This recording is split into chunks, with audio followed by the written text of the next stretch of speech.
Hi, and welcome to another Excel demo with Rich Kerr.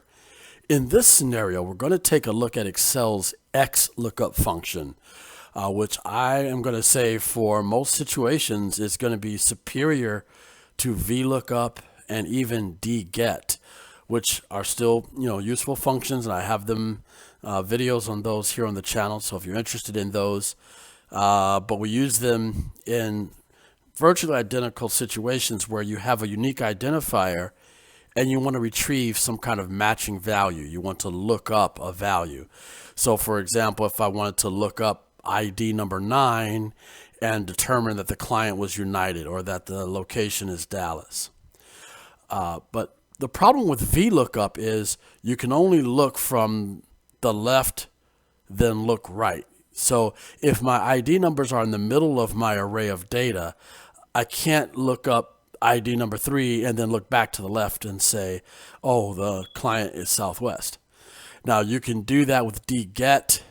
You can also do that with a combination of index and match, and I do have videos on those methodologies. But for this scenario, I'm going to demonstrate XLOOKUP.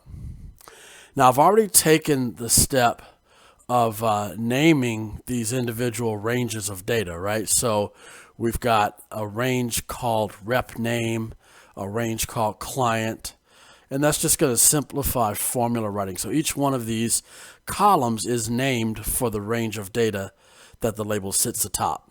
Okay, so service is the named range for all the data in column D. Now you don't have to use named ranges for any of these formulas, of course, but it makes the formula writing a bit simpler and a little bit easier to understand when you're seeing the syntax for the first time. So let's say we want to look up, we'll say ID number 17, okay? And so I'll put 17 in as my lookup value, and I want to retrieve the client based on that invoice ID. So I'm going to do equals XLOOKUP, and it starts out similar to VLOOKUP where you need to identify what the lookup value is. In this case, it'll be the value in I2, which is 17, comma. So the lookup array is the range of cells where it should go and try to find your value. And for me, that is a named range called invoice ID. Now, of course, you could have said D:D for the entire column, or D2 through D500 or wherever the last cell is, but I have a named range, comma. The return array, so this will be the range of data that has the information I wish to retrieve. So in this example, I want to retrieve the client name, and I have a range called client, so that's just what I'm going to type here. So we'll type client. And here's something else that's kind of nice about XLOOKUP. So first off, it's nice because I can look back to the left, and as you know, with VLOOKUP, you can only look to the right of the identifier column. There's no such limitation with XLOOKUP. Now, the second thing that I like is if the value you're seeking is not found, you can preemptively indicate some kind of error message. Whereas with VLOOKUP, it's going to give you a £NA if your value is not found, and you'd have to combine that with an if error function to make it really professional and not show one of Excel's standard messages like the £NA. So here I'll just say something like invoice not found.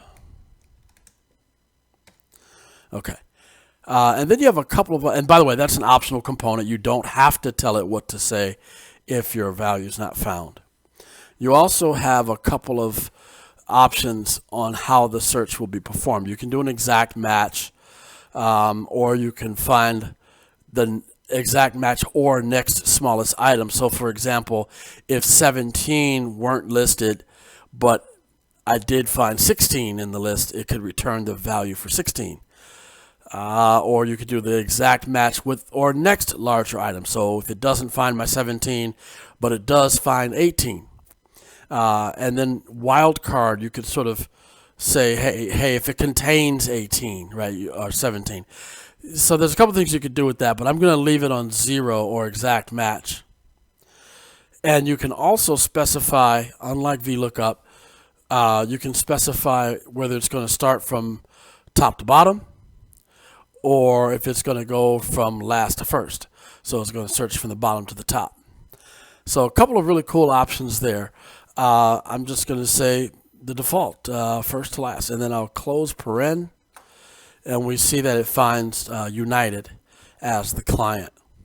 Now let's say I put in an ID number that doesn't find itself in, it's not found in the list. We get this preemptive error message. Now it'll still work without those optional pieces. Like if I didn't do the exact match and the search direction, you'll still get the correct results.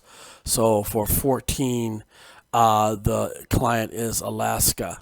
So it works without those optional pieces. It puts the defaults as what you would normally use, exact match and first to last.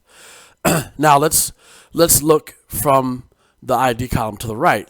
So if I want to find the location, again with XLOOKUP, my search value or my lookup value is going to be the invoice ID again, and this time the lookup array is still invoice ID, but the return array is going to be called, let's do location, and again I'm not going to specify any of those optional parameters. So for the basic components, you can see how simple the XLOOK formula is. It's actually simpler in its presentation, I think, than VLOOKUP.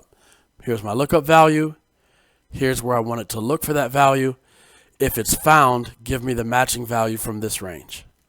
And so for 14, we can see that it is indeed Tokyo. That's XLOOKUP. I hope you find it useful. Please come back soon for more Excel demos with Rich Kerr. Have a productive day.